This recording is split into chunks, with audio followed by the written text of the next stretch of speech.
men in red coats.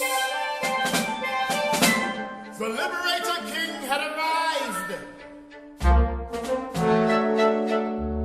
Whilst the benevolent Dr. Jones was unsure of where he would spend the winter, his grand home burned to the ground, his ex-slaves donned His Majesty's uniform. Dressed in new clothing, it was the first time the soldiers had been addressed by their surnames in public.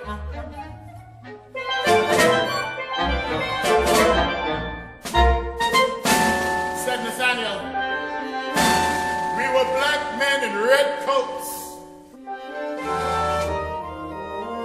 Our heads filled with the notion of liberty and happiness, knowing that in the crown colonies we were to have land, and where we were to be free, free to go when and where we pleased, Lord.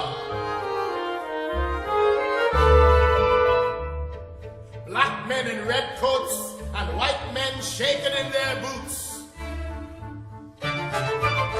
Why, taking a white man's surname was as defiant as taking his pig.